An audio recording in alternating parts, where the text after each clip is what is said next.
한국 반도체는 3주면 끝장이다. 한국을 깔보던 일본이 되려 50조 원을 날렸습니다. 삼성이 일본 의존도 0%에 도달했다는 보고를 받았습니다. 한국 기업의 기술 독립에 일본 소재 기업들이 줄줄이 무너졌습니다. 불과 5년 전 한국은 불화수소 93%를 일본에 의존했습니다. 2019년 7월 4일 새벽 마침내 경제 전쟁이 터졌고 일본은 확신했습니다. 불화수소만 끊으면 삼성도 SK도 3주 안에 무릎 꿇습니다. 전 세계가 예측했죠. 한국 반도체 신화는 이제 끝났다. 그런데 18개월 후 충격적인 반전이 일어났습니다. 한국이 99% 순도를 달성했고 전 세계가 일본산을 버리고 한국산을 찾기 시작했습니다. 한국의 진짜 무기는 기술이 아니었습니다. 위기를 기회로 바꾼 놀라운 비밀, 지금 바로 공개합니다. 제 이름은 레베카 싱클레어입니다. 지금 저는 뉴욕 맨해튼의 아파트에서 이 고백을 녹음하고 있습니다.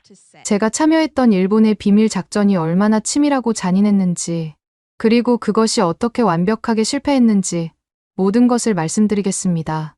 모든 것은 2019년 3월 도쿄 제국 호텔에서 시작되었습니다.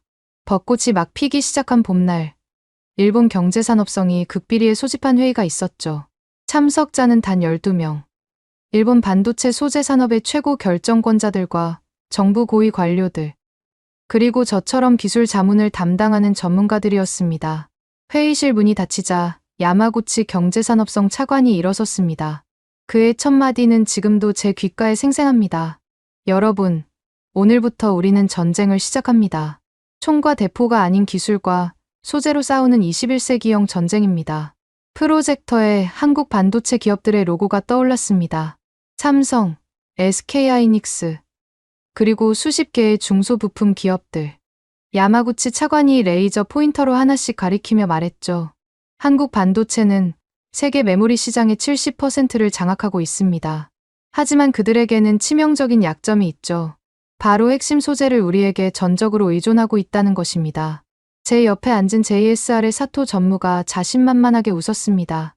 그는 일본 반도체 소재 업계의 전설적인 인물이었죠. 30년간 이 분야를 지배해온 절대 권력자.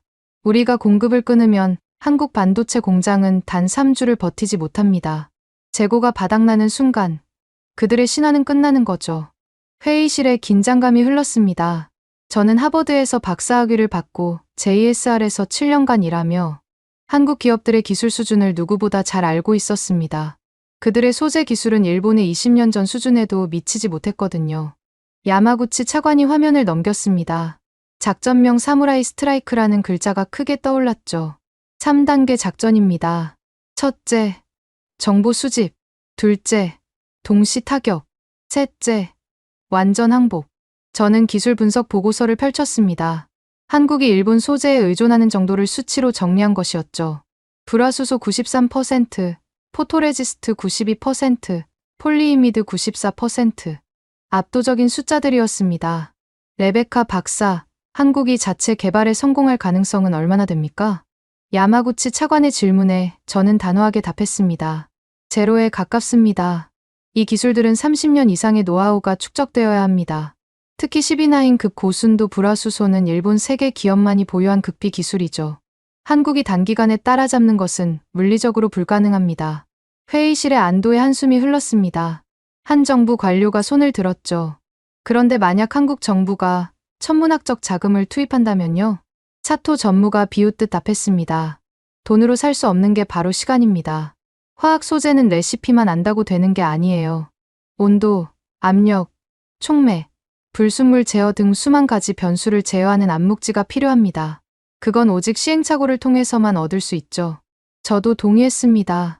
제가 JSR에서 7년간 일하며 배운 가장 중요한 교훈이었거든요. 기술은 시간을 먹고 자라는 나무와 같다는 것. 야마구치 차관이 다시 화면을 넘겼습니다. 한국 주요 인사들의 사진이 나타났죠. 정부 관료, 기업 임원, 그리고 핵심 연구원들. 우리는 이미 그들의 모든 움직임을 파악하고 있습니다. 정기적으로 일본을 방문해 기술 이전을 요청하는 사람들. 우리 기업에서 일하다 돌아간 엔지니어들. 모두 감시 대상입니다. 순간 제 머리를 스친 생각이 있었습니다. 이건 단순한 경제 제재가 아니라 한 나라의 산업을 완전히 무너뜨리려는 전쟁 선포였죠. 하지만 당시 저는 그것이 정당하다고 믿었습니다. 기술 패권을 지키는 것은 국가의 생존과 직결된 문제라고 생각했거든요. 회의는 5시간 동안 계속되었습니다. 세부 실행 계획이 하나씩 정해졌죠.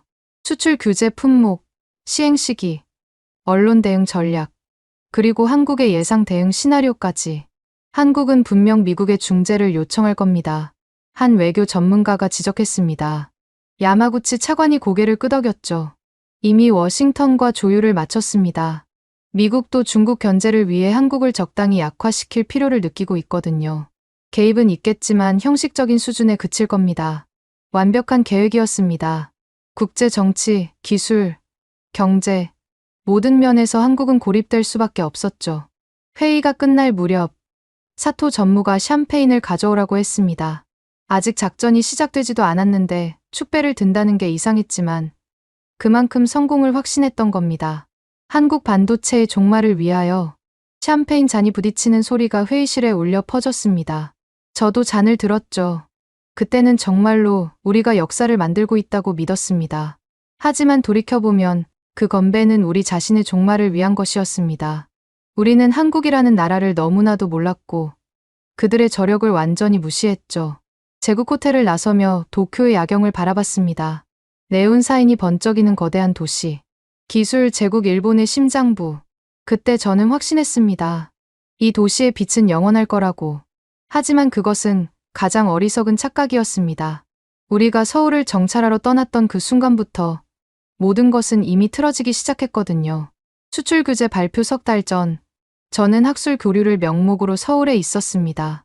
표면상으로는 기술 컨퍼런스 참석이었지만 실제로는 한국 기업들의 기술 수준과 대응 능력을 최종 점검하는 정보 수집 임무였죠. 첫 방문지는 경기도 용인의 삼성전자 반도체 연구소였습니다. 정문을 통과하며 느낀 첫인상은 의외로 평온했어요. 세계 최대 메모리 반도체 기업이라고는 믿기지 않을 정도로 소박한 건물들이 늘어서 있었죠. 안내를 맡은 박세라 상무가 연구소를 소개했습니다. 그녀는 40대 초반의 여성 엔지니어로 소재 개발 부문을 총괄하고 있었죠. 레베카 박사님, 우리 연구소에 오신 것을 환영합니다. 하버드 박사님이 직접 방문해 주시다니 영광입니다. 그녀의 미소는 밝았지만 저는 그 뒤에 숨겨진 간절함을 읽을 수 있었습니다. 일본 소재에 대한 의존도를 줄이고 싶어하는 절박한 말이죠. 클린룸으로 들어가는 길, 박 상무가 조심스럽게 물었습니다. 혹시 JSR과의 공동 연구 가능성은 어떻게 보시나요? 우리가 기술료를 충분히 지불할 용의가 있습니다. 저는 애매하게 웃으며 답했죠. 검토해 보겠습니다. 하지만 아시다시피 일본 기업들은 기술 이전에 매우 보수적입니다. 실험실을 둘러보며 저는 모든 것을 기록했습니다. 장비 모델, 연구원 수, 진행 중인 프로젝트, 그리고 무엇보다 일본산 소재 의존도를 직접 확인했죠. 예상대로였습니다. 고순도 불화수소는 100% 일본산이었고 대체제 개발은 초기 단계에도 못 미치고 있었습니다. 점심 식사 자리에서 박 상무가 뜻밖의 말을 했습니다. 레베카 박사님, 기술 독립은 단순한 경제 문제가 아닙니다. 국가의 생존이 걸린 문제죠. 우리는 반드시 해낼 겁니다. 그 순간 그녀의 눈빛이 너무나 강렬해서 잠시 당황했습니다. 하지만 곧 마음을 다잡았죠. 의지만으로는 30년의 기술 격차를 메울 수 없다는 걸 저는 너무나 잘 알았으니까요. 다음 날은 충남 천안의 솔브레인을 방문했습니다. 중소기업이지만 한국에서 유일하게 불화수소 생산을 시도하는 곳이었죠. 강태식 박사가 직접 마중을 나왔습니다. 50대 후반의 그는 일본 도쿄대에서 박사학위를 받은 사람이었죠. 오랜만입니다. 레베카 박사. 도쿄학회 이후로 3년 만이네요. 우리는 구면이었습니다. 그가 일본에서 공부할 때 몇 번 만난 적이 있었거든요. 하지만 이번 만남의 목적은 달랐죠. 실험실로 가는 길, 강 박사가 갑자기 멈춰 섰습니다. 레베카 박사, 당신이 왜 여기 왔는지 압니다. 심장이 쿵 내려앉았습니다. 하지만 침착하게 대응했죠. 무슨 말씀이신지. 정보 수집이죠. 우리가 얼마나 준비되어 있는지 확인하러 오신 거 아닙니까? 그의 눈빛은 날카로웠지만 적대적이지는 않았습니다. 오히려 연민 같은 것이 느껴졌죠. 괜찮습니다. 마음껏 보고 가세요. 어차피 당신들이 볼 수 있는 건 표면뿐이니까요. 그 말의 의미를 알 수 없었지만 불안한 기분이 들었습니다. 실험실을 둘러보는 내내 그의 시선을 느낄 수 있었죠. 솔브레인의 장비는 예상보다 훨씬 낙후되어 있었습니다. 일본 최신 설비와 비교하면 20년은 뒤처진 수준이었죠. 순도 측정 결과도 초라했습니다. 겨우 99.9%. 반도체에 사용하려면 99.999%는 되어야 하는데 말이죠. 돌아가는 길, 강 박사가 현관까지 배웅하며 말했습니다. 레베카 박사, 역사를 기억하세요. 임진왜란 때도 일본은 조선을 석 달 안에 정복할 거라고 했죠. 하지만 결과는 어땠습니까? 그건 400년 전 일입니다. 맞습니다. 하지만 한국인의 DNA는 변하지 않았어요. 위기가 오면 우리는 하나가 됩니다. 그리고 불가능을 가능으로 만들죠. 차에 올라 연구소를 나오며 백미러로 그를 봤습니다. 그는 여전히 현관에 서서 제 차를 바라보고 있었죠. 마치 무언가를 예언하는 현자처럼. 세 번째 방문지는 SK머티리얼즈였습니다. 이곳의 최원석 대표는 30대 후반의 젊은 경영자였죠. 실리콘밸리에서 창업 경험이 있는 그는 기존 한국 기업인들과는 다른 분위기였습니다. 레베카 박사님, 커피 한잔 하시죠. 우리 회사 카페테리아의 커피는 꽤 유명합니다. 카페테리아에서 그는 뜻밖의 질문을 했습니다. 일본이 곧 뭔가 큰 일을 벌일 것 같은데 어떻게 생각하세요? 또다시 심장이 멎는 것 같았습니다. 무슨 근거로 그런 생각을? 직감입니다. 최근 일본 소재 기업들의 움직임이 심상치 않아요. 재고를 늘리고 한국 고객사와의 장기 계약을 꺼리고 있죠. 그는 정확히 파악하고 있었습니다. 하지만 저는 모르는 척했죠. 글쎄요. 저는 그런 정보는 없는데요. 최 대표가 의미심장하게 웃었습니다. 레베카 박사님, 전 스타트업을 해봐서 압니다. 위기는 항상 기회와 함께 옵니다. 만약 일본이 우리를 압박한다면 그게 오히려 한국 소재 산업이 도약할 절호의 기회가 될 겁니다. 서울에서의 사흘간 일정을 마치고 도쿄로 돌아오는 비행기 안에서 보고서를 작성했습니다. 제목은 명확했죠. 한국 반도체 소재 산업 현황 3주면 항복할 것. 하지만 마음 한구석이 불편했습니다. 강태식 박사의 눈빛, 박세라 상무의 결연함, 최원석 대표의 자신감. 그들은 마치 무언가를 알고 있는 것처럼 보였거든요. 지금 생각해보면 그들은 정말로 알고 있었습니다. 폭풍이 올 것을, 그리고 그 폭풍을 어떻게 이겨낼 것인지를. 2019년 7월 4일 새벽 5시, 도쿄 경제산업성 상황실에는 이미 핵심 인사들이 모여 있었습니다. 대형 스크린에는 세계 주요 증시 현황과 언론사 속보 대기 화면이 떠 있었죠. 마치 전쟁 사령부 같은 분위기였습니다. 야마구치 차관이 시계를 확인하며 말했습니다. 2시간 후 공식 발표입니다. 모든 준비는 완료됐습니까? 각 부서 책임자들이 차례로 보고했습니다. 세관 전산 시스템 수정 완료, 기업 통보 완료, 언론 브리핑 자료 배포 대기. 모든 것이 계획대로였죠. 저는 기술 자문 역할로 그 자리에 있었습니다. 한국 기업들이 어떤 기술적 대응을 시도할지 예측하고 조언하는 것이 제 임무였죠. 7시 정각, 경제산업성 대변인이 기자회견장에 나타났습니다. 상황실의 스크린에 생중계 화면이 떴죠. 본일 일본 정부는 한국에 대한 반도체 핵심 소재 3개 품목의 수출 규제를 발표합니다. 불화수소, 포토레지스트, 폴리이미드가 그 대상입니다. 발표와 동시에 로이터, 블룸버그, 니케이 등 주요 언론사의 속보가 터졌습니다. 상황실에는 긴장감과 동시에 묘한 흥분이 감돌았죠. 사토 전무가 샴페인병을 들고 들어왔습니다. 역사적인 순간입니다. 오늘로써 반도체 산업의 진정한 지배자가 누구인지 증명하게 될 겁니다. 샴페인이 따라지고 모두가 축배를 들었습니다. 저도 잔을 들었지만 왠지 마음이 무거웠죠. 이것이 정말 축하할 일인가 하는 의구심이 들었거든요. 30분 후 한국 정부의 첫 반응이 나왔습니다. 예상대로 강력한 비난 성명이었죠. 그런데 뭔가 이상했습니다. 당황하거나 호들갑스러운 반응이 아니라 차분하고 체계적인 대응이었거든요. 오전 10시, 더 놀라운 일이 벌어졌습니다.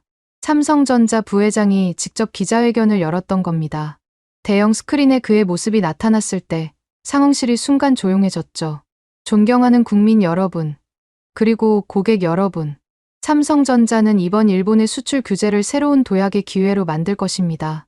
우리는 이미 플랜 B를 가동했습니다.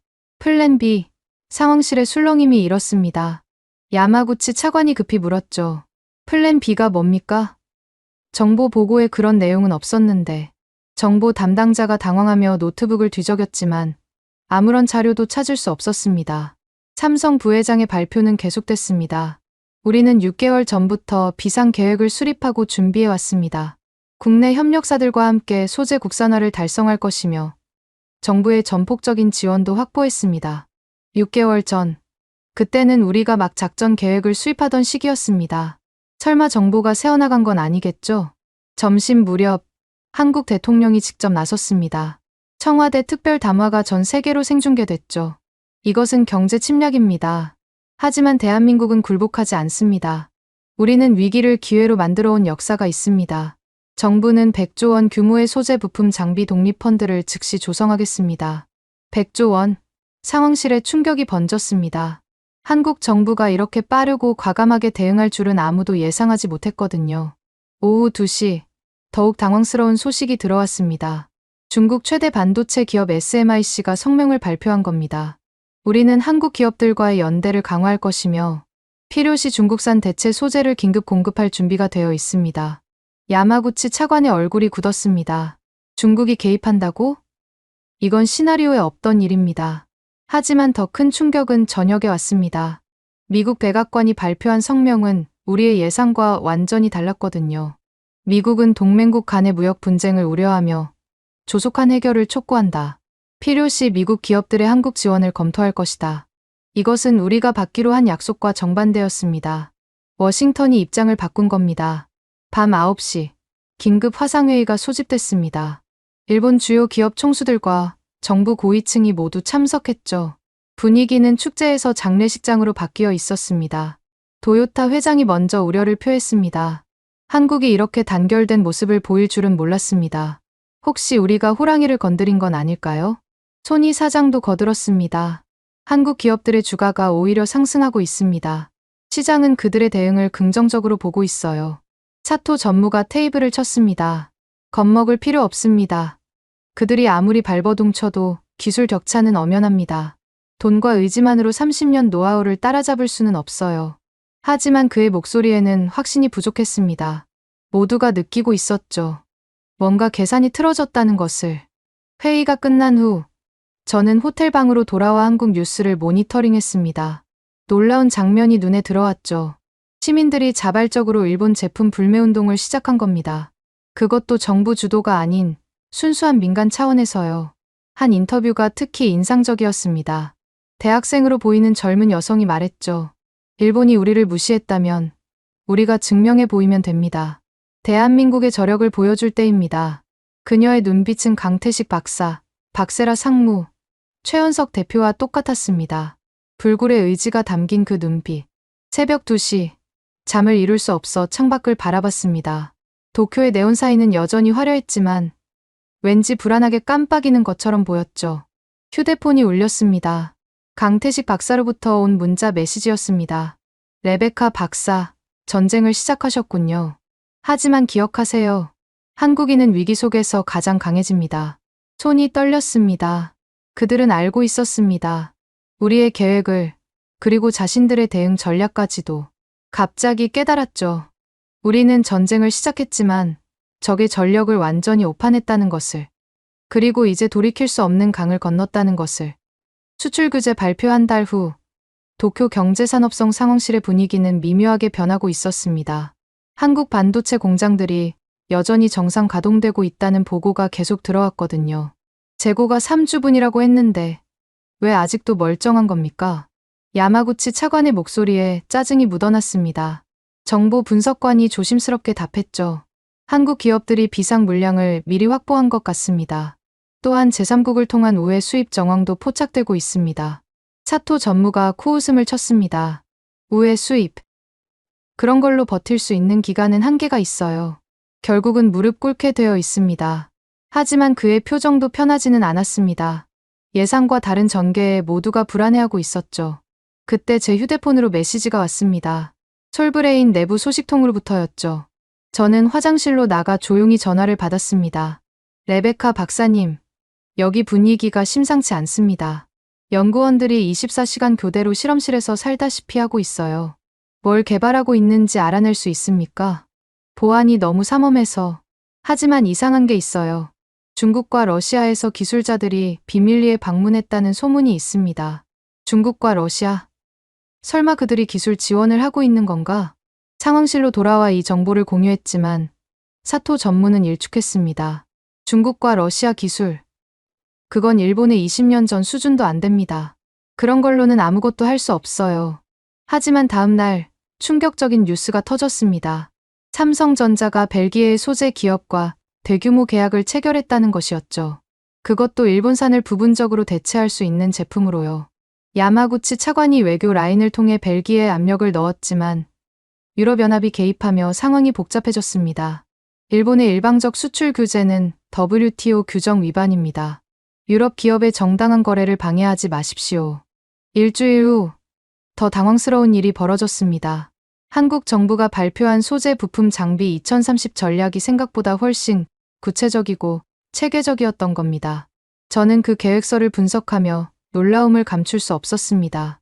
단순히 일본 제품을 대체하는 수준이 아니라 차세대 소재 개발까지 포함된 야심찬 청사진이었죠.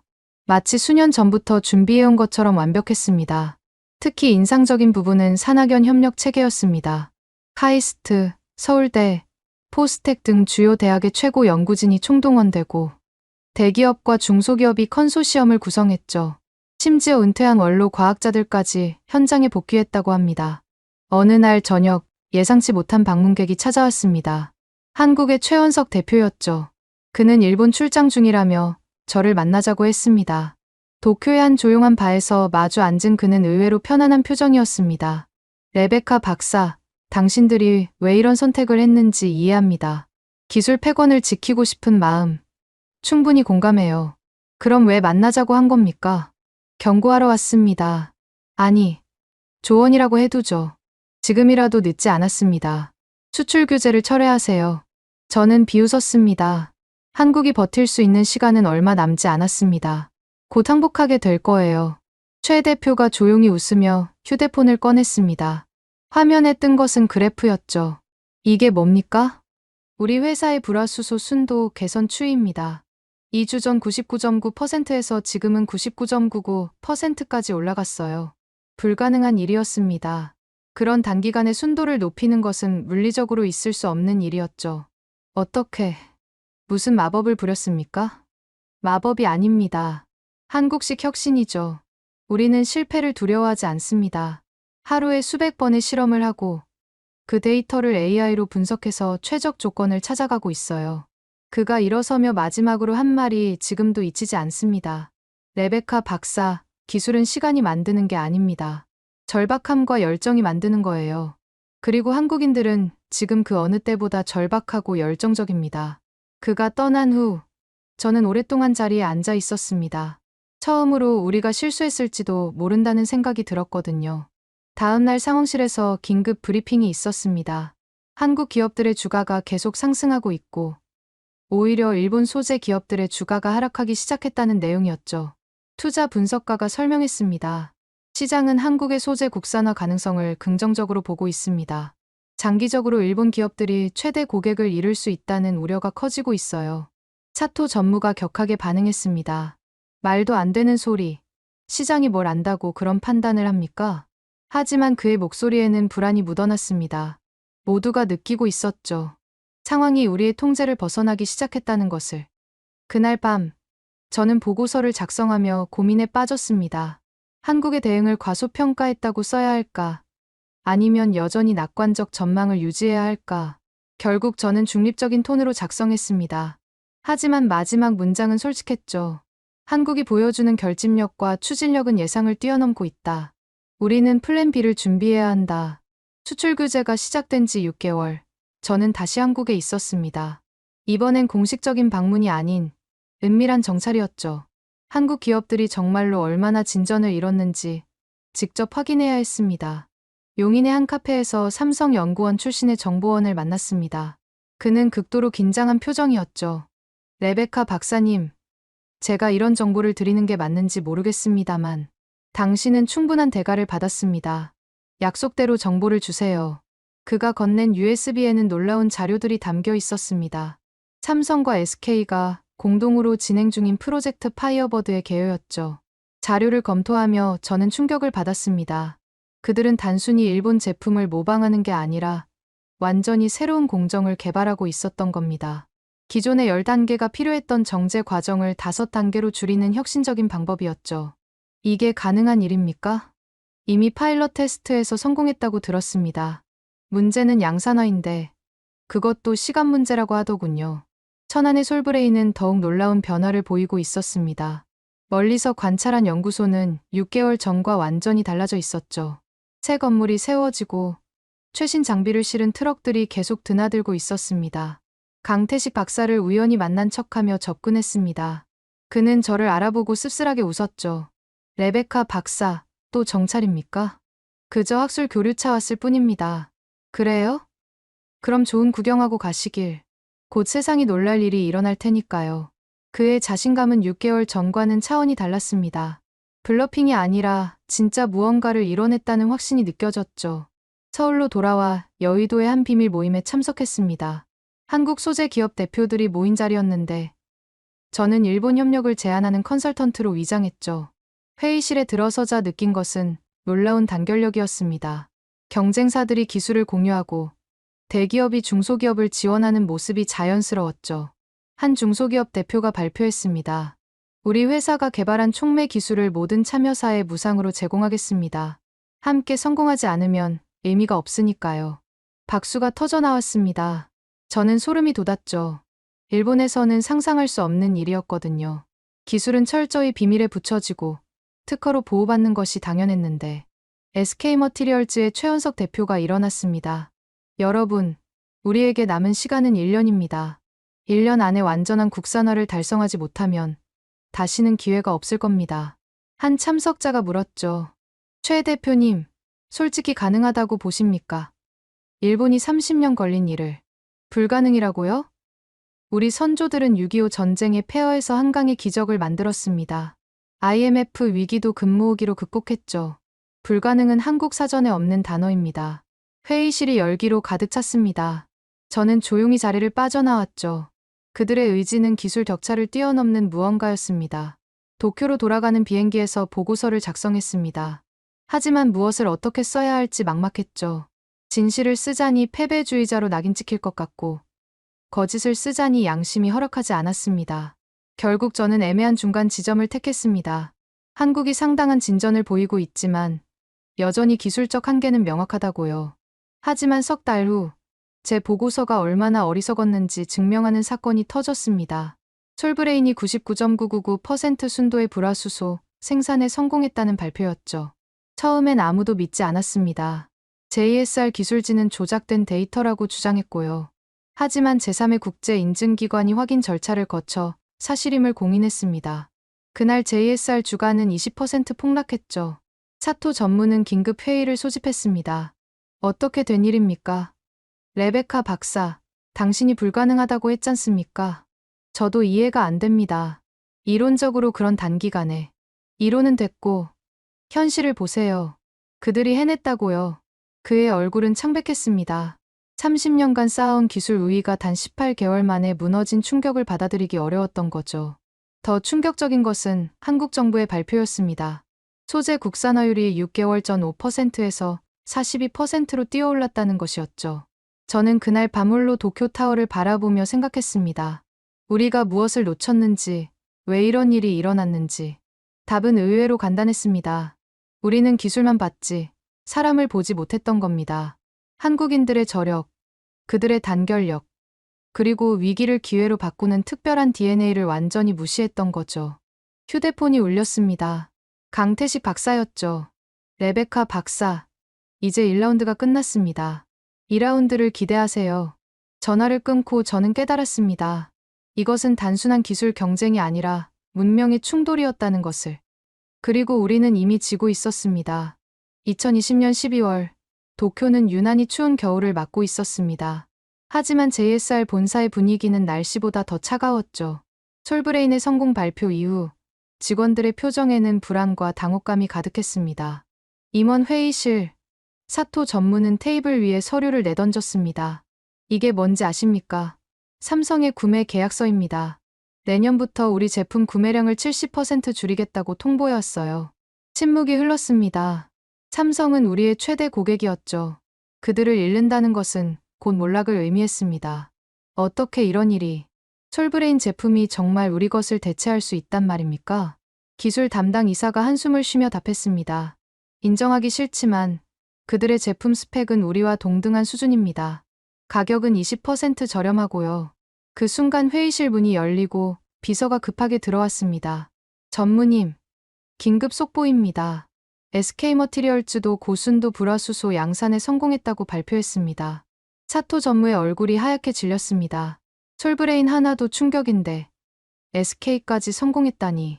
한국은 이제 단순히 하나의 기업이 아니라 산업 생태계 전체가 움직이고 있었던 겁니다. 저는 그날 오후 야마구치 차관을 만났습니다. 경제산업성 집무실에 그는 초췌해 보였죠. 레베카 박사, 솔직히 말해주세요. 우리가 이길 수 있습니까? 차관님, 상황이 예상과 많이 달라졌습니다. 한국의 기술 발전 속도가. 그런 건 알고 있습니다. 내가 묻는 건 역전이 가능하냐는 겁니다. 저는 잠시 망설였습니다. 하지만 진실을 말해야 했죠. 솔직히 어렵습니다. 그들은 이미 임계점을 넘었어요. 이제는 시간이 그들 편입니다. 야마구치 차관이 의자에 깊숙이 기대며 중얼거렸습니다. 우리가 무엇을 잘못했을까요? 완벽한 계획이었는데. 계획은 완벽했습니다.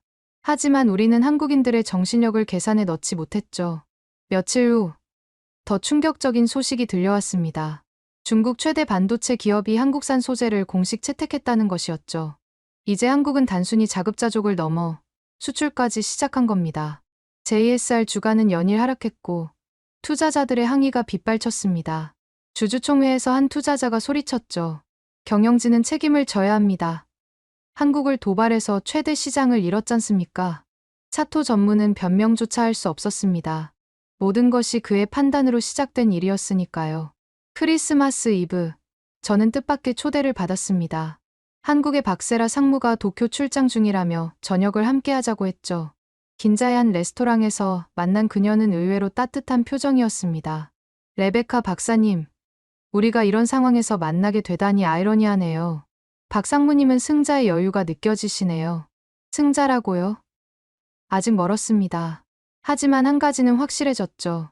더 이상 일본에 종속되지 않는다는 것. 그녀가 와인잔을 들며 말했습니다. 레베카 박사님, 제안이 있습니다.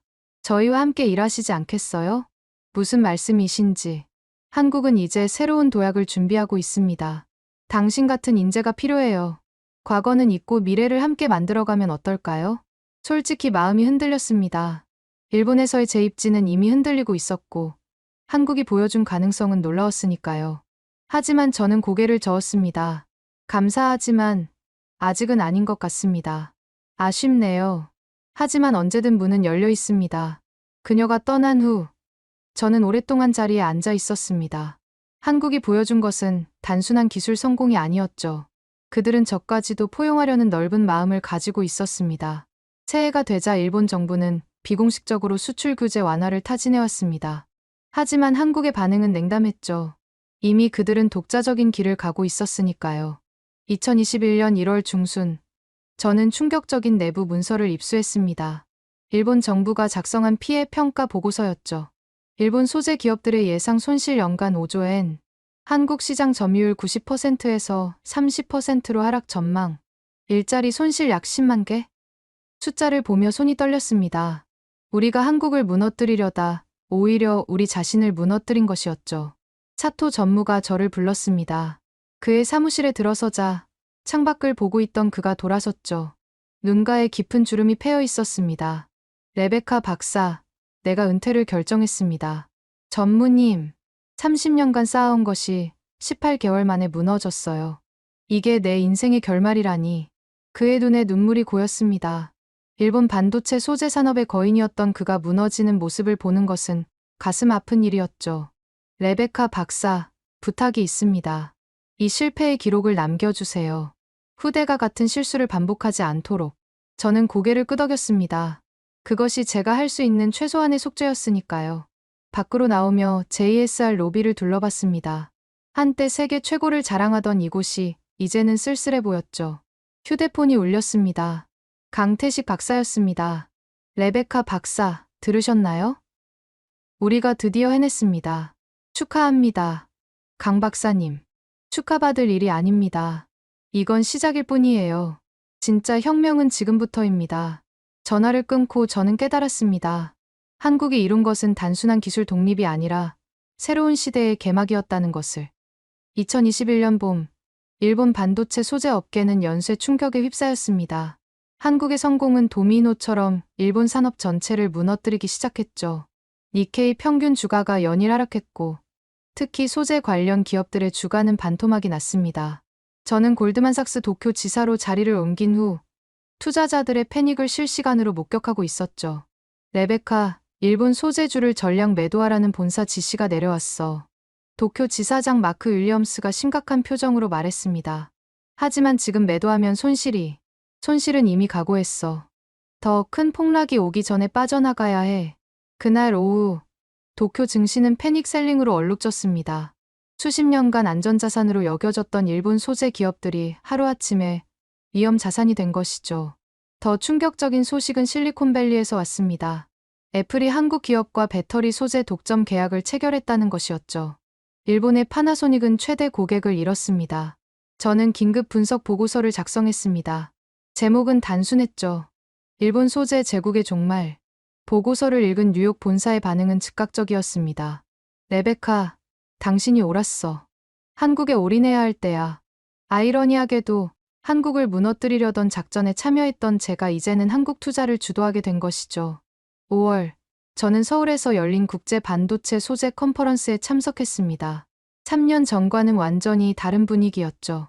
한국 기업들이 주도하고 일본 기업들이 조용히 구석에 앉아 있었습니다. 기조연설을 한 강태식 박사의 발표는 충격적이었습니다. 우리는 99.9999%, 즉 6-9 순도를 달성했습니다. 이는 일본 최고 수준을 넘어선 것입니다. 청중들이 술렁였습니다. 불과 2년 전만 해도 3-9도 만들지 못했던 한국이 이제는 세계 최고 수준을 달성한 것이죠. 더 놀라운 것은 가격이었습니다. 우리 제품은 기존 일본 제품 대비 30% 저렴합니다. 품질은 높이고 가격은 낮춘 것. 이것이 한국식 혁신입니다. 휴식 시간, 저는 복도에서 사토 전무를 만났습니다. 은퇴했다고 들었는데 컨퍼런스에 참석한 것이 의외였죠. 사토상, 오랜만입니다. 그는 쓸쓸하게 웃었습니다. 레베카 박사, 패배자의 모습이 어떻습니까? 그런 말씀 마세요. 아니, 인정해야 하죠. 우리는 완전히 패배했습니다. 오만함의 대가를 치른 거예요. 그가 한숨을 쉬며 말을 이었습니다. 알고 있습니까? JSR이 구조조정을 발표했어요. 직원의 40%를 감원한다고. 가슴이 아팠습니다. 그 많은 사람들이 일자리를 잃는다는 것. 그들에게는 아무 잘못이 없었는데. 오후 세션에서 더 충격적인 발표가 있었습니다. 중국 정부가 한국을 반도체 소재 전략적 파트너로 지정했다는 것이었죠. 중국 대표가 연단에 올라 말했습니다. 한국은 기술 독립의 모범을 보여줬습니다. 우리는 한국과 함께 새로운 공급망을 구축할 것입니다. 이제 판도가 완전히 바뀌었습니다. 한중 동맹 대 일본. 그리고 일본은 이미 게임에서 밀려나고 있었죠. 저녁 갈라 디너에서 박세라 상무를 다시 만났습니다. 그녀는 이제 삼성전자 부사장이 되어 있었죠. 레베카 박사님, 제 제안 아직 유효합니다. 박 부사장님, 우리는 적을 만들고 싶지 않아요. 함께 성장하고 싶을 뿐입니다. 일본도, 당신도 우리와 함께 할 수 있어요. 그녀의 말에는 진정성이 있었습니다. 한국은 복수가 아닌 상생을 택했던 것이죠. 서울에서 도쿄로 돌아오는 비행기에서 창밖을 바라봤습니다. 한강의 불빛이 찬란하게 빛나고 있었죠. 한강의 기적을 이뤄낸 그들이 이제 두 번째 기적을 만들어냈습니다. 도쿄 사무실로 복귀하자마자 충격적인 뉴스가 기다리고 있었습니다. 도시바가 반도체 소재 사업부를 한국 기업에 매각한다는 것이었죠. 이건 굴복이야. 완전한 항복이라고.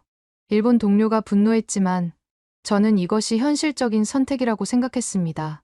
더 이상 버틸 수 없다면 살아남기 위해 손을 잡는 것도 방법이니까요. 그날 밤 야마구치 전 차관으로부터 전화가 왔습니다.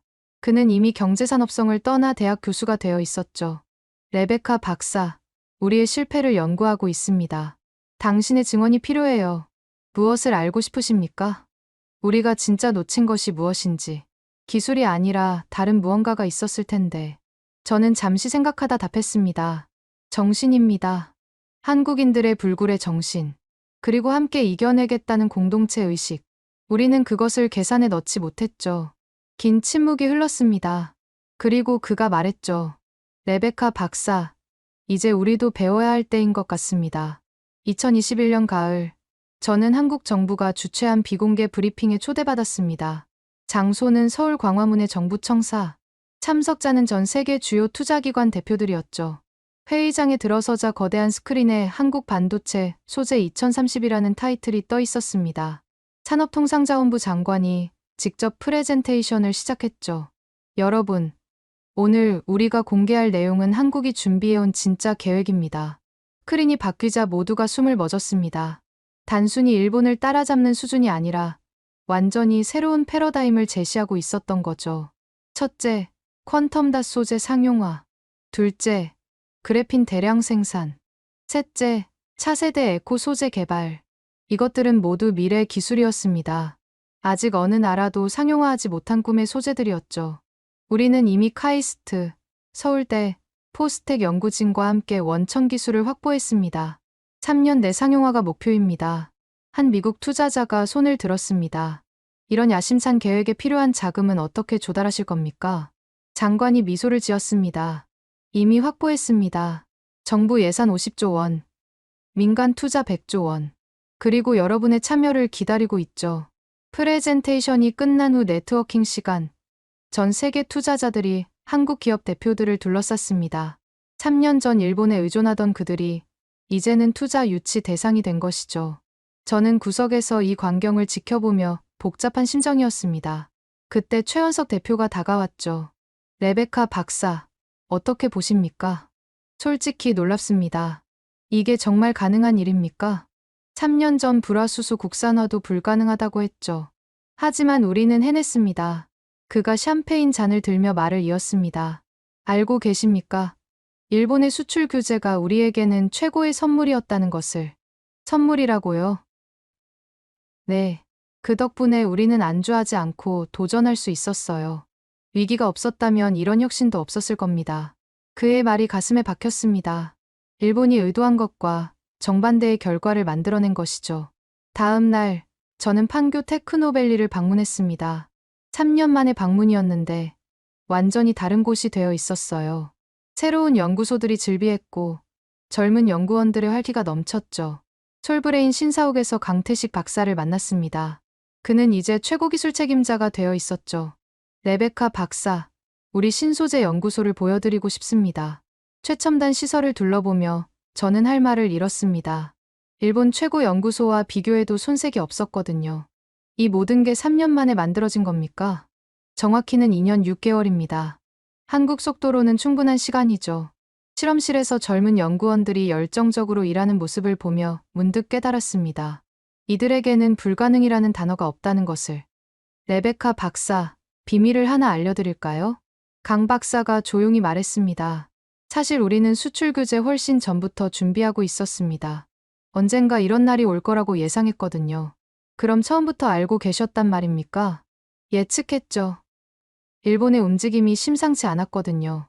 그래서 준비했습니다. 최악을 가정하고 최선을 다해서. 그가 창밖을 바라보며 말을 이었습니다. 하지만 기술만으로는 불가능했을 겁니다. 우리에게는 더 깊은 무언가가 있었어요. 그게 뭡니까? 한의 정신입니다. 한국인 특유의 한. 그것이 우리를 움직이는 원동력이었죠.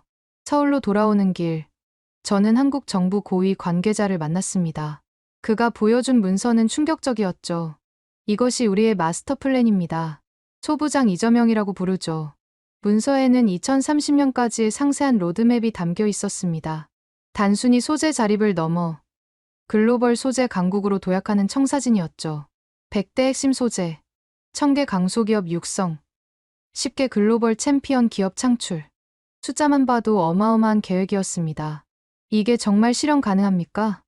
레베카 박사님, 한국 전쟁 후 우리나라 1인당 국민소득이 67달러였습니다.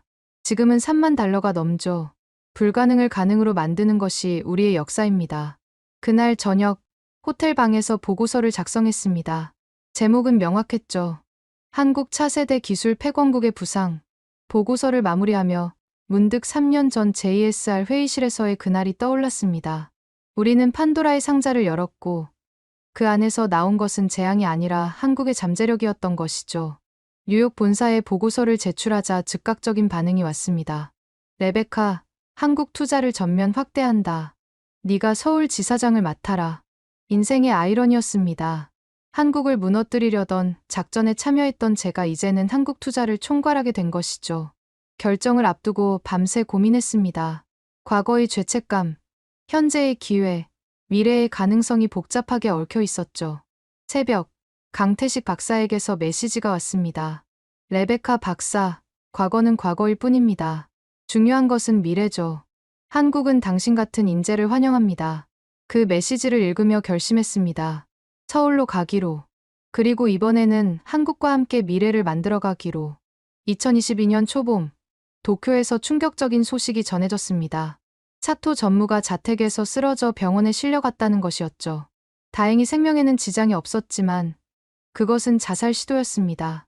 병원으로 달려간 저를 맞은 것은 그의 부인이었습니다. 그녀는 눈이 퉁퉁 부어 있었죠. 레베카 상, 남편이 당신을 보고 싶어 해요. 병실로 들어가자 침대에 누워있는 사토 전무의 모습이 보였습니다. 불과 1년 만에 10년은 늙은 것 같았죠. 레베카 박사, 와줘서 고맙습니다. 그의 목소리는 힘이 없었습니다. 전무님, 왜 이런 선택을? 제가 모든 것을 망쳤습니다. JSR도, 일본 소재 산업도, 그리고 수많은 사람들의 인생도. 그의 눈에서 눈물이 흘렀습니다. 평생 강철같던 그가 무너지는 모습은 가슴 아팠죠. 전무님, 그것은 당신만의 책임이 아닙니다. 아니에요. 제가 주도했고, 제가 확신했어요. 한국을 3주 만에 무너뜨릴 수 있다고. 얼마나 오만했는지. 그가 침대 옆 서랍에서 봉투를 꺼냈습니다.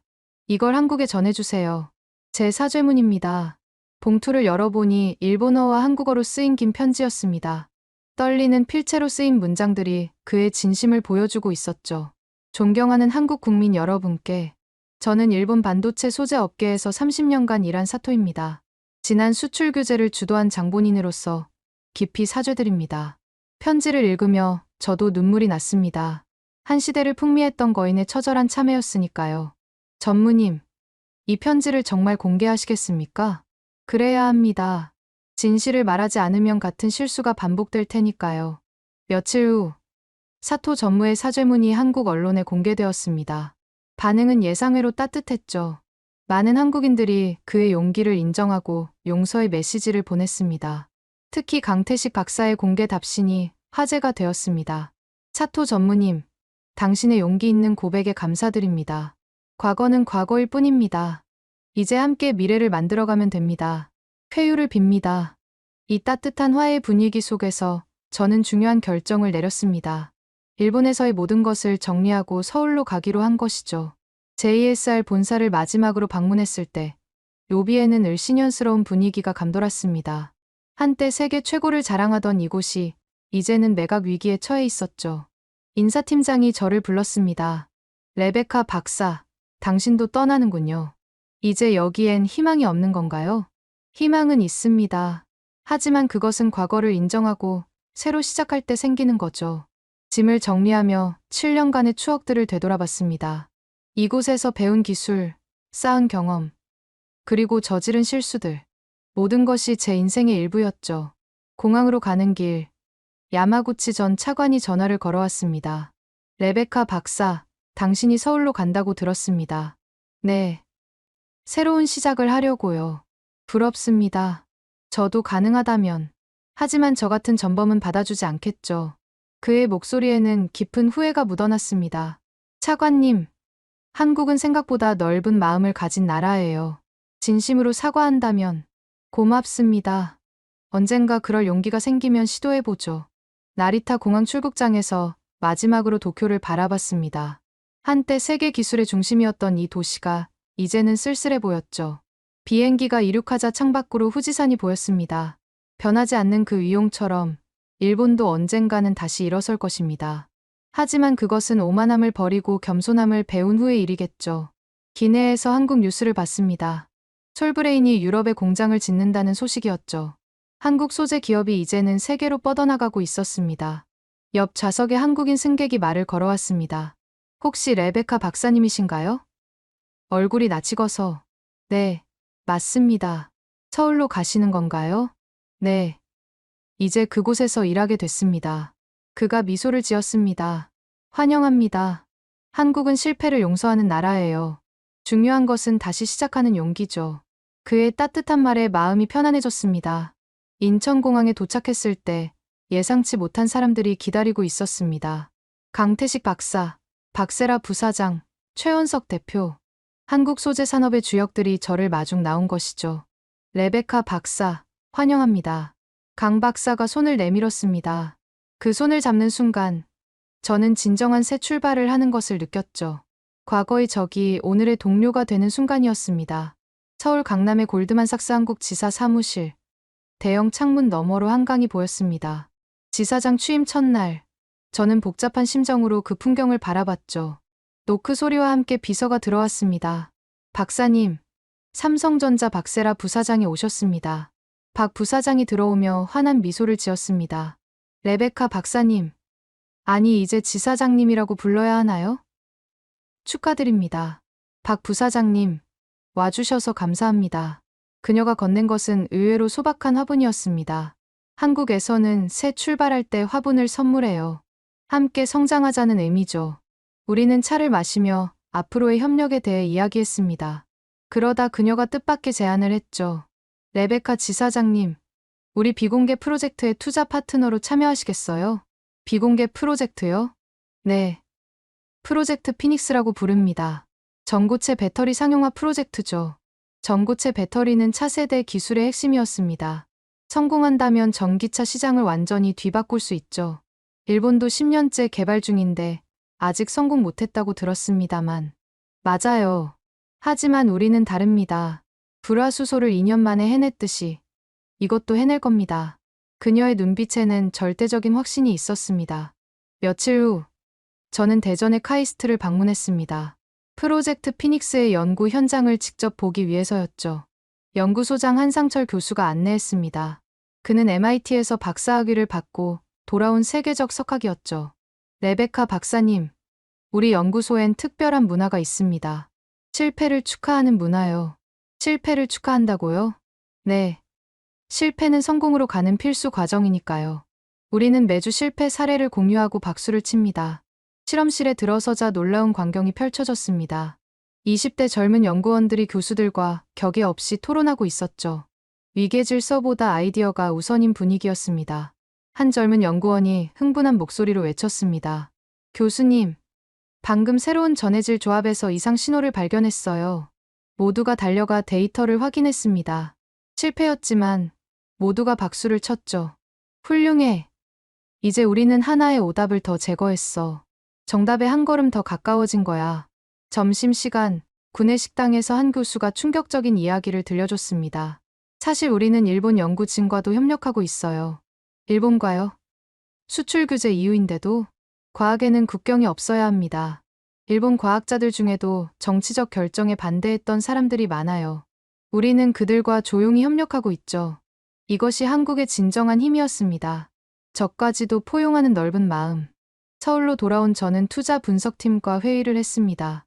주제는 한국 소재 산업의 미래 가치였죠. 현재 한국 소재 기업들의 시가총액은 100조 원입니다. 하지만 우리 분석으로는 3년 내 300조 원이 될 것으로 봅니다. 팀원들이 놀랐습니다. 3배 성장이요. 그게 가능합니까?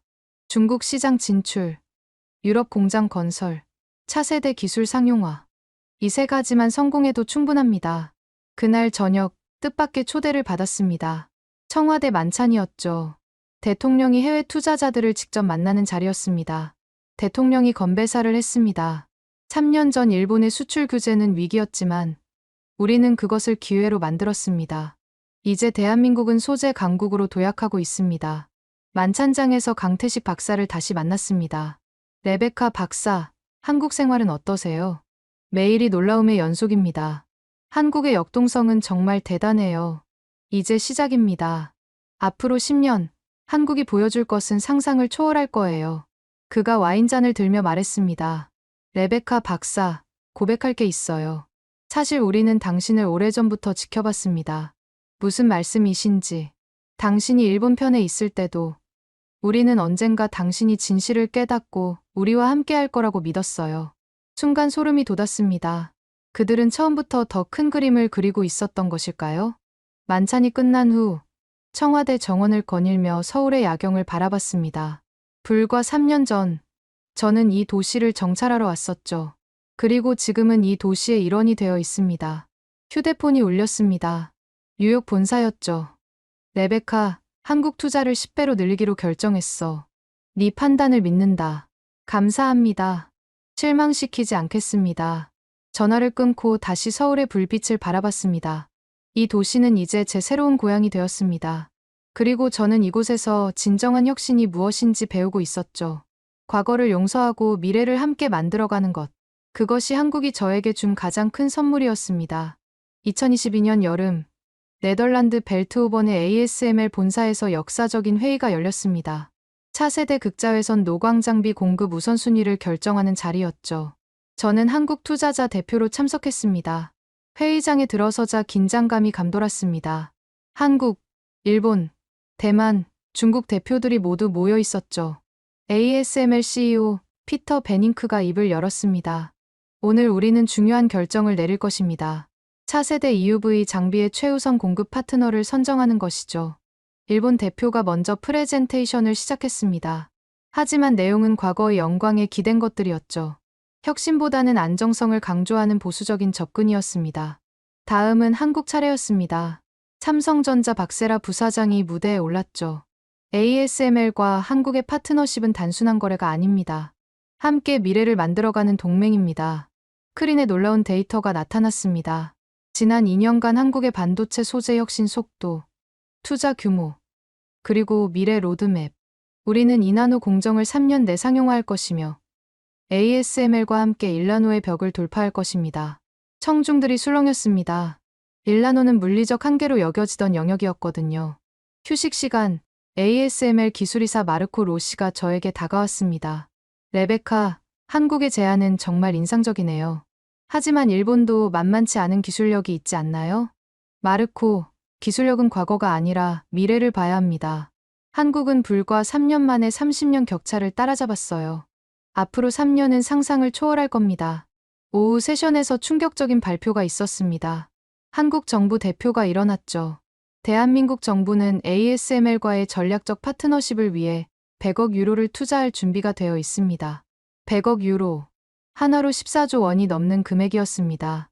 일본 대표의 얼굴이 창백해졌죠. 더 놀라운 것은 다음 발표였습니다. 또한 부산에 ASML 아시아 연구센터를 유치하고 한국 최고 인재 1000명을 지원하겠습니다.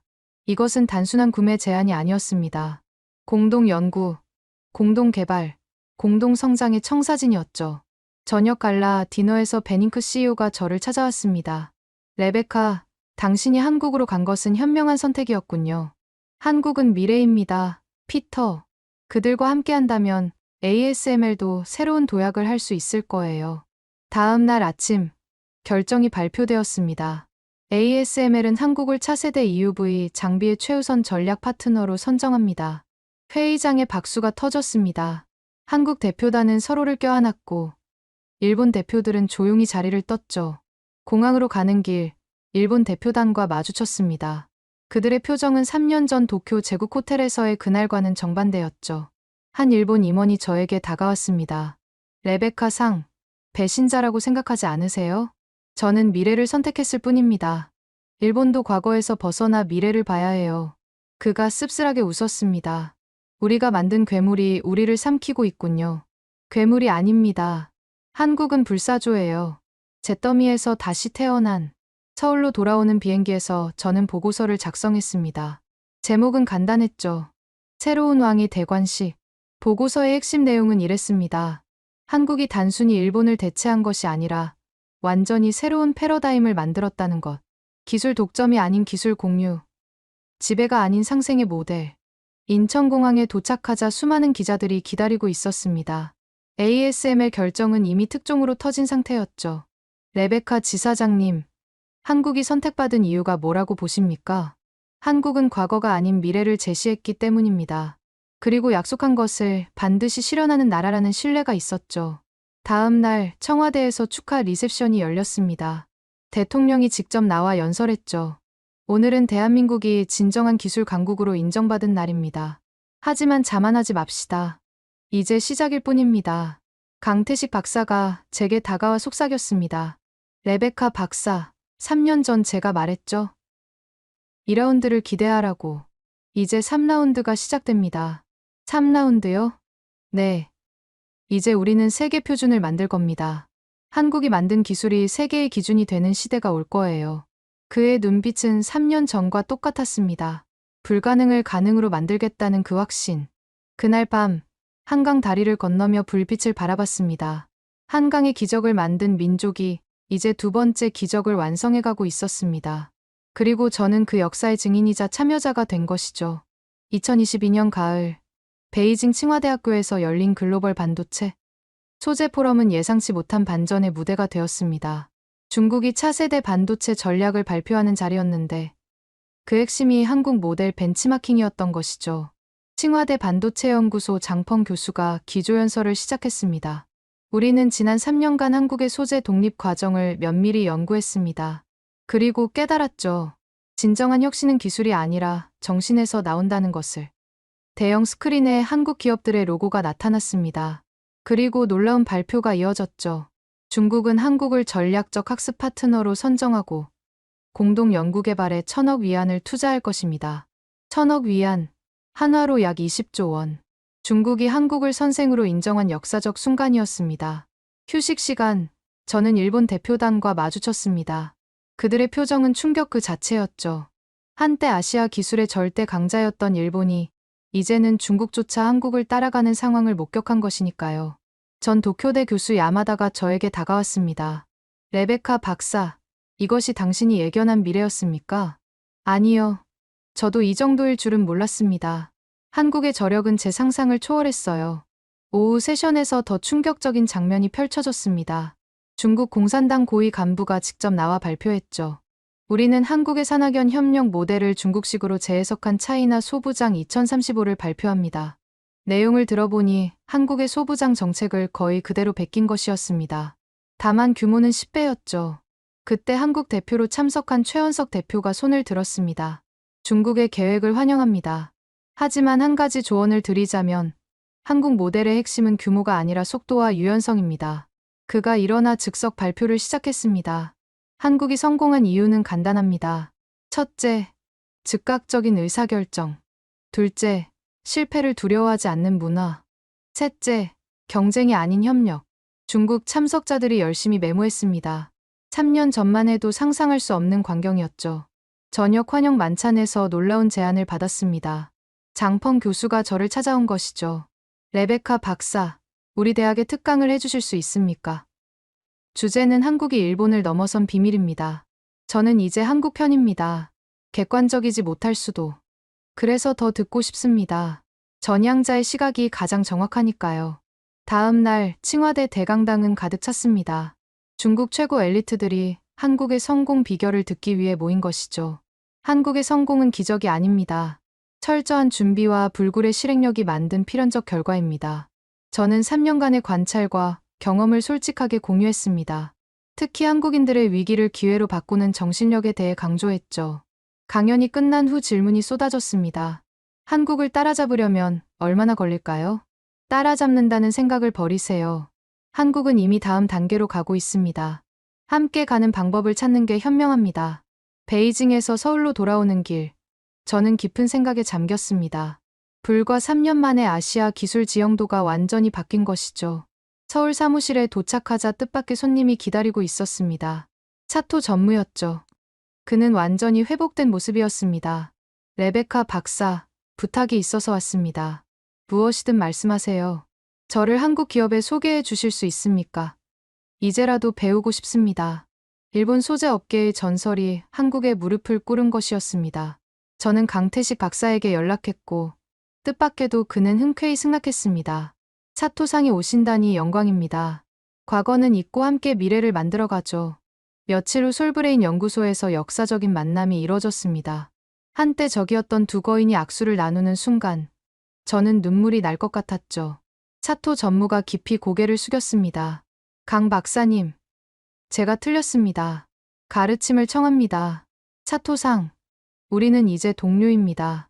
함께 배워가면 됩니다. 그날 저녁, 세 사람이 함께 막걸리를 마셨습니다. 사토 전무가 취한 목소리로 말했죠. 제가 30년간 믿어온 것들이 모두 틀렸어요. 기술은 독점하는 게 아니라 공유하는 거였고, 경쟁이 아니라 상생이 답이었죠. 강 박사가 그의 어깨를 두드렸습니다. 늦지 않았습니다. 이제부터 시작하면 돼요. 창밖으로 서울의 야경이 빛나고 있었습니다. 한국은 이제 단순히 기술 강국이 아니라 새로운 문명의 모델을 제시하는 나라가 되어 있었습니다. 2023년 봄, 마침내 그날이 왔습니다. 일본 반도체 소재 기업 대표들이 서울을 공식 방문한 것이죠. 표면적으로는 한일 기술 협력 세미나였지만 실제로는 항복 선언에 가까웠습니다. 워커힐 호텔 그랜드 볼룸, 양국 기업 대표 200여 명이 모였습니다. 무거운 침묵 속에서 일본 반도체 소재공업회 회장이 연단에 올랐죠. 존경하는 한국 동료 여러분, 오늘 우리가 여기 모인 것은 새로운 시작을 위해서입니다. 그가 잠시 말을 멈추고 심호흡을 했습니다. 그리고 충격적인 행동을 했죠. 연단에서 내려와 한국 대표들 앞에서 90도로 허리를 숙인 것입니다. 과거 우리의 오만함을 사과드립니다. 그리고 이제 여러분께 배우고자 합니다. 순간 장내가 술렁였습니다. 일본 특유의 자존심을 생각하면 있을 수 없는 일이었죠. 한국반도체 소재협회 회장이 일어났습니다. 바로 강태식 박사였죠. 일본 동료 여러분의 용기에 경의를 표합니다. 과거는 과거일 뿐입니다. 이제 함께 미래를 만들어 갑시다. 두 회장이 악수를 나누자 박수가 터져나왔습니다. 역사적 화해의 순간이었죠. 오후 세션에서 구체적인 협력 방안이 논의되었습니다. 놀랍게도 일본 기업들이 먼저 기술 공개를 제안했습니다. JSR 새 사장이 발표했습니다. 우리는 보유한 레거시 기술을 한국 기업들과 공유할 준비가 되어 있습니다. 대신 한국의 혁신 노하우를 배우고 싶습니다. 신해츠화학 대표도 거들었죠. 우리도 마찬가지입니다. 이제는 경쟁이 아닌 협력의 시대입니다. 저는 통역 부스에서 이 모든 것을 지켜보며 감회가 새로웠습니다. 3년 전 도쿄 제국 호텔에서 한국을 무너뜨리려 했던 그들이 이제는 무릎을 꿇고 손을 내밀고 있었으니까요. 저녁 만찬은 전통 한식당에서 열렸습니다. 한일 대표들이 한 테이블에 섞여 앉았죠. 술이 돌자 분위기가 부드러워졌습니다. JSR 사장이 강태식 박사에게 말했습니다. 강 박사님, 솔직히 여쭙겠습니다. 어떻게 2년 만에 30년 격차를 따라잡으셨습니까? 강 박사가 소주잔을 내려놓으며 답했죠. 비결은 없습니다. 다만 우리에게는 반드시 해내야 한다는 절박함이 있었어요. 그리고 혼자가 아닌 모두가 함께했죠. 박세라 부사장이 덧붙였습니다. 일본은 기술을 성역화했지만 우리는 기술을 민주화했습니다. 대기업과 중소기업, 학교와 연구소, 모두가 정보를 공유했죠. 일본 대표들이 고개를 끄덕였습니다. 그들도 이제는 깨달은 것이죠. 독점의 시대는 끝났다는 것을. 만찬이 무르익자 사토 전무가 일어났습니다. 그는 이제 한일 기술협력 특별고문이 되어 있었죠. 여러분, 제가 3년 전 큰 잘못을 저질렀습니다. 한국을 적으로 만든 것이죠. 하지만 이제 깨달았습니다. 한국은 적이 아니라 스승이었다는 것을. 그가 소주잔을 들었습니다. 한국의 위대한 도전 정신의 건배. 모두가 잔을 들었습니다. 한국인도 일본인도 하나가 되어 건배했죠. 위하여. 만찬이 끝난 후 저는 한강변을 걸었습니다. 옆에는 강태식 박사와 사토 전무가 함께였죠. 사토 전무가 한강을 바라보며 말했습니다. 이 강이 한강의 기적을 만들었듯이 이제 제2의 기적을 만들었군요. 강 박사가 웃으며 답했죠. 기적이 아닙니다. 한국인의 DNA에 각인된 생존 본능이죠. 위기가 오면 더 강해지는. 저는 두 사람을 보며 생각했습니다. 이것이 진정한 승리구나. 적을 무너뜨리는 것이 아니라 적을 친구로 만드는 것. 다음 날 아침, 일본 대표단이 떠나기 전 기자회견이 있었습니다. 일본 기자가 물었습니다. 회장님, 이번 방안의 성과를 어떻게 평가하십니까? 일본 회장이 답했죠. 우리는 새로운 친구를 얻었습니다. 그리고 겸손함을 배웠죠. 이것이 가장 큰 성과입니다. 한국 기자도 질문했습니다. 강 박사님, 과거 일본의 수출 규제를 용서하신 겁니까? 용서할 것도 없습니다. 오히려 감사하죠. 그들 덕분에 우리가 진정한 독립을 이뤘으니까요. 공항으로 향하는 일본 대표단을 배웅하며 저는 확신했습니다. 새로운 시대가 시작되었다고. 대립과 경쟁의 시대가 끝나고 협력과 상생의 시대가 열렸다고.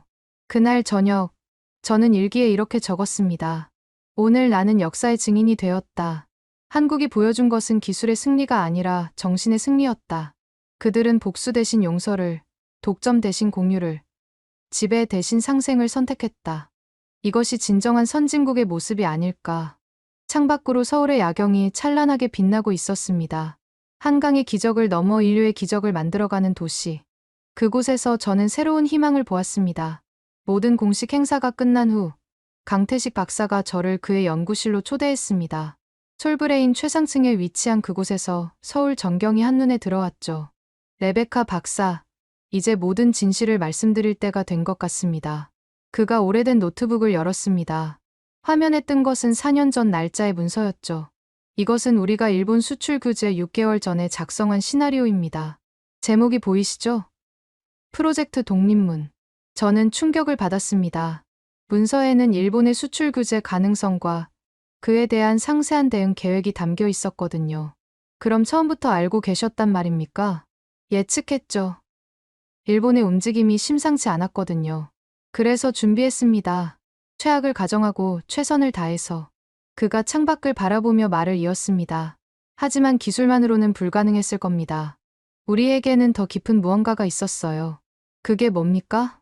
한의 정신입니다. 한국인 특유의 한. 그것이 우리를 움직이는 원동력이었죠. 그가 벽에 걸린 액자를 가리켰습니다. 거기엔 낯선 한자가 적혀 있었죠. 홍익인간. 널리 인간을 이롭게 한다. 이것이 우리 민족의 건국이념입니다. 기술도 이 정신으로 개발했어요. 저는 이제야 이해했습니다. 한국의 성공이 단순한 기술 개발이 아니라 철학적 토대 위에 세워진 것임을. 레베카 박사, 또 하나의 비밀이 있습니다. 강 박사가 금고에서 서류 뭉치를 꺼냈습니다. 이것은 우리가 개발한 차세대 기술들입니다. 하지만 아직 공개하지 않았죠. 내용을 보니 놀라웠습니다. 현재 기술보다 10년은 앞선 것들이었죠. 왜 공개하지 않으시는 겁니까?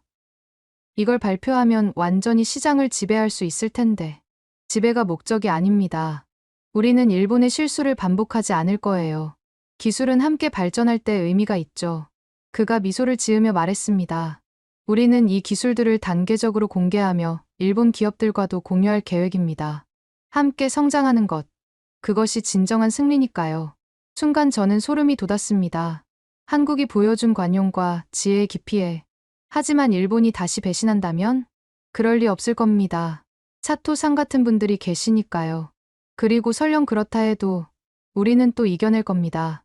그의 확신에 찬 목소리에서 저는 한국인의 진짜 힘을 느꼈습니다. 연구실을 나오며 강 박사가 마지막으로 한 말이 잊히지 않습니다. 레베카 박사, 기술 전쟁에서 진짜 승자는 가장 강한 기술을 가진 자가 아닙니다. 가장 넓은 마음을 가진 자죠. 서울 사무실로 돌아온 저는 깊은 성찰에 빠졌습니다. 지난 4년간 목격한 것은 단순한 기술 역전이 아니었어요. 문명의 전환이었죠. 그날 밤, 박세라 부사장으로부터 전화가 왔습니다. 레베카 지사장님, 내일 중요한 발표가 있을 예정입니다. 꼭 참석해 주세요. 다음 날, 삼성전자 서초 사옥 대강당은 전 세계 언론으로 가득했습니다. 부회장이 단상에 올랐죠. 오늘 우리는 새로운 동맹을 발표합니다. 한국, 일본, 중국, 대만이 함께하는 아시아 반도체 소재 연합입니다. 청중이 술렁였습니다. 경쟁국들이 하나로 뭉친다는 것은 상상하기 어려운 일이었죠. 이 연합의 목적은 독점이 아닌 혁신입니다. 우리는 기술을 공유하고 함께 성장할 것입니다. 더 놀라운 발표가 이어졌습니다. 그리고 이 연합의 초대 의장국은 일본입니다. 일본에게 명예로운 자리를 내준 것이었습니다. 패자를 승자의 동료로 대우하는 한국의 대인배적 면모였죠. 사토 전무가 일어나 깊이 인사했습니다. 그의 눈엔 눈물이 고여 있었죠. 발표가 끝난 후 저는 복도에서 강태식 박사를 만났습니다. 이것이 한국의 방식입니까? 이것이 미래의 방식입니다. 제로섬이 아닌 윈윈. 경쟁이 아닌 공존. 저는 이제 완전히 이해했습니다. 한국이 보여준 기적의 진짜 비밀을. 그것은 기술도 자본도 아닌 사람을 향한 따뜻한 마음이었다는 것을. 벚꽃이 만개한 2024년 봄날, 저는 서울 남산에서 지난 5년을 돌아보고 있었습니다. 한국을 무너뜨리려던 작전의 공모자에서 한국의 전도사가 되기까지. 그것은 저 자신의 혁명이기도 했죠. 휴대폰이 울렸습니다. 뉴욕 본사 회장이었습니다. 레베카, 축하해. 네가 주도한 한국 투자가 역대 최고 수익을 기록했어. 이제 글로벌 전략 총괄 부사장으로 승진이야. 감사합니다. 하지만 저는 서울에 남고 싶습니다. 서울에. 왜? 여기서 배울 것이 아직 많습니다. 그리고 이곳이 미래의 중심이 될 거라 확신합니다. 전화를 끊고 다시 서울을 바라봤습니다. 이 도시는 이제 제 제2의 고향이 되었죠. 며칠 후 뜻밖의 초대를 받았습니다. 한국 정부가 수여하는 산업훈장 시상식이었죠. 외국인으로서 이런 영예를 받는다는 것이 믿기지 않았습니다. 시상식장에서 대통령이 직접 훈장을 걸어주며 말했습니다. 레베카 박사님은 진실을 말하는 용기를 보여주셨습니다. 한국의 친구가 되어주셔서 감사합니다. 훈장을 받는 순간 지난 날들이 주마등처럼 스쳐갔습니다. 도쿄 제국 호텔의 그날부터 오늘까지. 시상식이 끝난 후 리셉션에서 강태식 박사, 박세라 부사장, 최현석 대표, 그리고 사토 전무까지 모두 모였습니다. 최현석 대표가 건배를 제의했죠. 미래를 위하여, 그리고 함께하는 우리를 위하여. 모두가 잔을 들었습니다. 한때 적이었던 사람들이 이제는 동지가 되어 있었죠. 사토 전무가 조용히 말했습니다. 레베카 박사, 고맙습니다. 당신이 진실을 말해주지 않았다면 우리는 영원히 어둠 속에 있었을 겁니다. 사토상, 우리 모두가 배운 거예요. 실패를 통해, 그리고 용서를 통해. 그날 밤, 저는 한강변을 걸으며 앞으로의 계획을 생각했습니다. 골드만삭스 서울지사를 아시아 혁신 투자의 중심으로 만들 것. 그리고 한국의 정신을 전 세계에 전파할 것. 다음 주, 저는 하버드 비즈니스 스쿨에서 특별 강연을 했습니다. 주제는 한국의 기적 위기를 기회로 바꾸는 법이었죠. 한국이 우리에게 가르쳐준 것은 기술이 아닙니다. 불가능을 가능으로 만드는 정신력, 적을 친구로 만드는 포용력, 그리고 함께 성장하는 지혜입니다. 강연이 끝나자 기립박수가 터져 나왔습니다. 한 학생이 질문했죠. 교수님, 한국의 성공을 한 문장으로 정리한다면? 위기는 선물이다. 한국인들은 그것을 알고 있었죠. 서울로 돌아오는 비행기에서 저는 새로운 책을 쓰기 시작했습니다. 제목은 역전의 나라, 한국이었죠. 첫 문장을 이렇게 시작했습니다. 5년 전, 나는 한국을 파괴하려는 작전에 참여했다. 그러나 한국은 나를 구원했다. 이것은 그 놀라운 여정의 기록이다. 책을 쓰면서 다시 한번 깨달았습니다. 한국이 이룬 진정한 기적은 기술 독립이 아니라 인간의 존엄성과 가능성을 증명한 것이라는 걸. 마지막 장을 마무리하며 창밖을 봤습니다. 서울의 불빛이 희망처럼 빛나고 있었죠. 저는 확신합니다. 한국이 보여준 길이 인류의 미래라는 것을. 경쟁이 아닌 협력, 독점이 아닌 공유, 지배가 아닌 상생의 길. 그리고 저는 그 길의 증인이자 동행자가 된 것을 평생의 영광으로 생각합니다. 이제 새로운 역사가 시작됩니다. 한국이 선도하고 세계가 따르는 새로운 문명의 시대가. 지금까지 레베카 싱클레어 박사의 충격적인 고백을 들어보셨습니다. 한국을 3주 만에 무너뜨리려던 일본의 비밀 작전이 어떻게 정반대의 결과를 낳았는지, 그리고 위기를 기회로 바꾼 한국의 저력이 얼마나 대단했는지 생생하게 전해드렸는데요. 이 이야기가 우리에게 주는 교훈은 명확합니다. 진정한 강함은 기술이나 자본이 아니라 불굴의 정신과 함께하는 마음에서 나온다는 것이죠. 오늘 이 놀라운 역전 드라마를 주변 분들과 공유해주세요. 대한민국의 저력을 전 세계에 알리고 우리의 자부심을 함께 나누기 위해서 말입니다. 구독과 좋아요도 잊지 마시고요. 다음에도 더 놀라운 이야기로 찾아뵙겠습니다. 지금까지 원더풀의 사연이었습니다. 감사합니다. 감사합니다. 감사합니다. 감사합니다. 감사합니다. 감사합니다. 감사합니다. 감사합니다. 감사합니다.